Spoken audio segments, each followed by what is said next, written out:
السلام عليكم ورحمة الله وبركاته. ازيكم عاملين ايه؟ يا رب تكونوا بخير. معكم نعمة الصديق.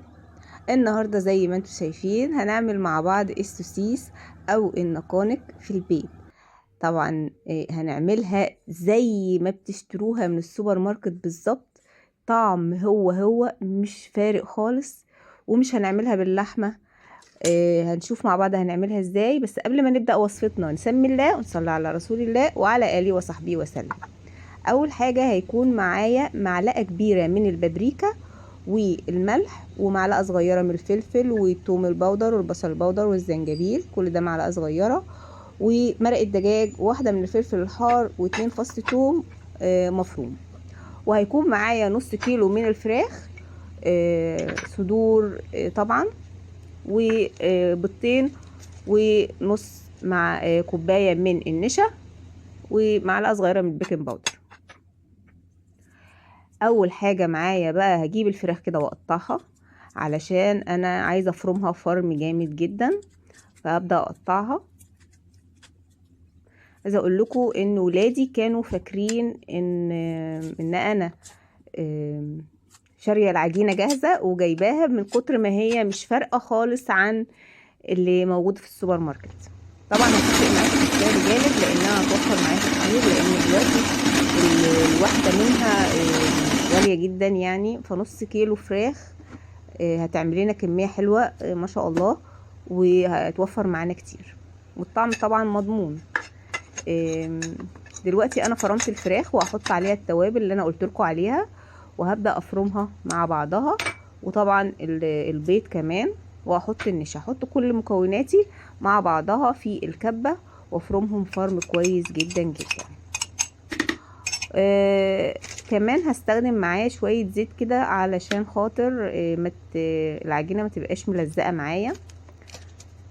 هبدا اقطع كمان الفلفل الحار، ده بيديها طعم حلو جدا. لو ما فيش فلفل من ده ممكن تستخدمي شطه اللي هي في التوابل عادي جدا، برضو هتديها نفس النتيجه. ابدا اقلب كله في بعض كده بالكبه لحد ما يتفرم كويس جدا، واحط له لون غذائي. لو في سائل ماشي، لو بودر مش مشكله. طبعا ده بيتجاب من عند العطار برضو. وابدا افرمهم كويس جدا جدا. هو بس بنحطه عشان يديني يعني لون السوسيس اللي بيتباع في السوبر ماركت. واحط لهم حبة زيت كده عشان ما تبقاش ملزقة، وعشان اعرف الاقيها يعني زي ما انا عايزة. واضربها كويس جدا جدا، واحطها بقى في اي طبق كده، هدهنه زيت برضو عشان ما تلزقش فيه، واحطها حوالي نص ساعة في التلاجة او ساعة، يعني زي ما انتي شايفة، يعني مش مشكلة الوقت يعني. المهم تتحط شوية عشان تمسك نفسها في التلاجة. وبعد كده ابدأ اشكلها، احط الكمية كلها واحطها في التلاجة، اغطيها كده واحطها في التلاجة.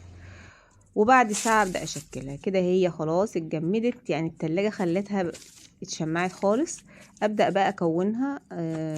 اجيب برضو طبق فيه حبة زيت كده، وادهن ايدي بالزيت، وابدأ اشكلها كور كده. هشكلها كلها كور صغيرة كده، وبعد كده ابدأ افردها معاكم بقى. هجيب صينية وادهنها برضو رشة زيت كده، واجيب كيس، ممكن اي كيس تلاجة او كيس ستريتش مش فارقة يعني، وابدأ احطه كده على الرخامة بتاعتي وادهنه برضو رشة زيت، واحط فيه الكورة اللي انا عملتها، وبالسكينة افردها زي ما انتم شايفين. بصوا هتديني الشكل السوسيس بالظبط.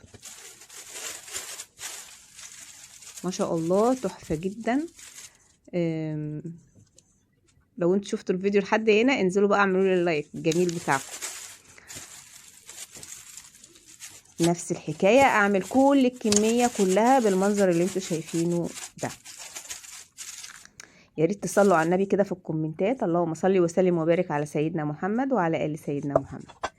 الكمية كلها اهي، عملتها كلها زي ما انتوا شايفين.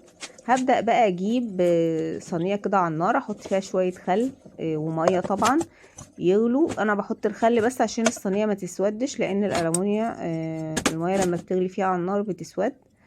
وابدأ ادهن وش السوسيس كده بالفرشة واغطيه بحيث ان هي تستوي على بخار ماء.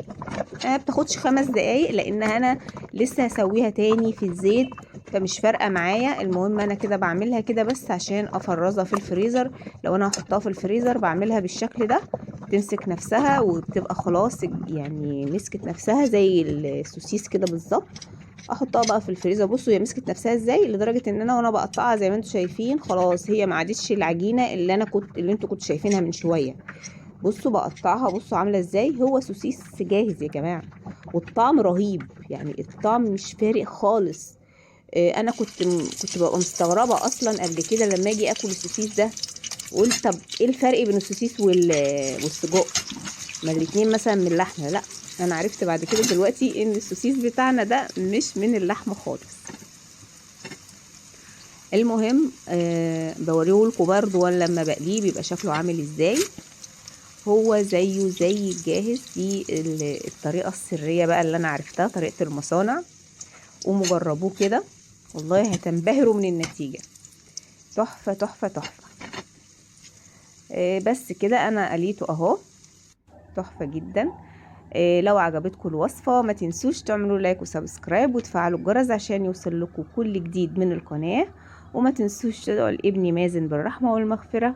واشوفكم في وصفات تانية كتير، والسلام عليكم ورحمة الله وبركاته.